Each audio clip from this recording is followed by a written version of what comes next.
দেলোয়ার হোসেন সাইদি হুজুর হাফেজাহুল্লাহ, আমি ওনাকে একবারে এরকম এই স্টেজের পাশে বসা, আমি তখন কেন্দ্রীয় সভাপতি, জিজ্ঞেস করেছিলাম যে আপনাকে মানুষ এত ভালোবাসে কেন, কেন ভালোবাসে? উনি বলেছেন আমাকে কেউ ভালোবাসে না। আমি বললাম কি বলেন আপনি, কে বলেন? আমি দেখতেছি আপনাকে মানুষ ভালোবাসে, আমি দেখলাম আপনি ওঠার সময়।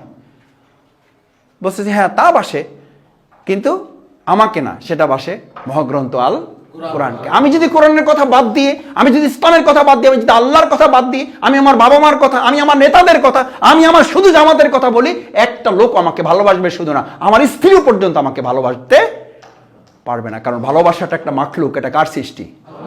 আল্লাহর সৃষ্টি। আল্লাহর অনুমোদন ছাড়া 1 ইঞ্চি কমেও না, 1 ইঞ্চি বাড়েও না। আপনি আল্লাহর দিনের সেই ভালোবাসাকে বাদ দিয়ে যখন স্ত্রীকে শুধু ভালোবাসতে চেষ্টা করেন, তখন ওই সংসারটা জান্নাতের পরিবর্তে জাহান্নামের টুকরা হয়ে যায়। যায় না হয়ে সাহস করে বলেন। আপনি মনে করছেন কোনো খবর আমার কাছে নাই?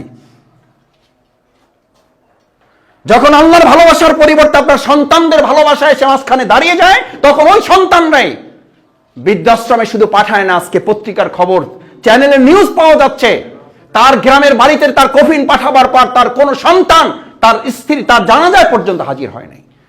এই দৃশ্য আর কতদিন দেখলে তারপরে ঘুরে দাঁড়াবেন? এই দৃশ্য আর কত হাজার দেখলে তারপরে শুধু আল্লাহর জন্য ভালোবাসার সিদ্ধান্ত গ্রহণ করবেন? এই কথা যুগ যুগ ধরে বলে আসছি, শুধু আল্লাহকে ভালোবাসুন। আল্লাহ তাআলা আসমানওয়ালাদেরকে ডাকেন। কাদেরকে ডাকেন? আসমানওয়ালারা কারা? ফেরেশতাদেরকে ডাকেন। ফেরেশতাদেরকে ডাকেন, ডেকে বলেন দুনিয়ার আব্দুল জব্বার নামে একজন ব্যক্তি আছে, সে আমাকে ভালোবাসে। আসমানওয়ালারা তোমরা তাকে ভালোবাসবা? তোমরা তাকে ভালোবাসবা মানে কি? তার মধ্যে জিবরাইল আমিন নাই? তার মধ্যে মিকাইল নাই? তার মধ্যে ইসরাফিল নাই? তাহলে আমার এরপরও ডিসি লাগে, এরপর আমার কাউন্সিলর লাগে, এরপর আমার এসপি লাগে। আল্লাহ তাআলা এতটুকু বলে ছেড়ে দেন না। আসমানওয়ালাদেরকে বলেন তুমি যখন বলে দিয়েছো, এবার দুনিয়াওয়ালাদেরকে, জমিনবাসীকে বলে দাও আমি আল্লাহ তাআলা ওই আব্দুল জব্বারকে ভালোবাসি, জমিনওয়ালারা যেন ওই আব্দুল জব্বারকে ভালোবাসে। দেলোয়ার হোসেন সাইদি হুজুর তখন আমাকে এরকম কাছে ডেকে কপালে চুমু খেয়ে বললেন তোমাকেও তো মানুষ ভালোবাসে।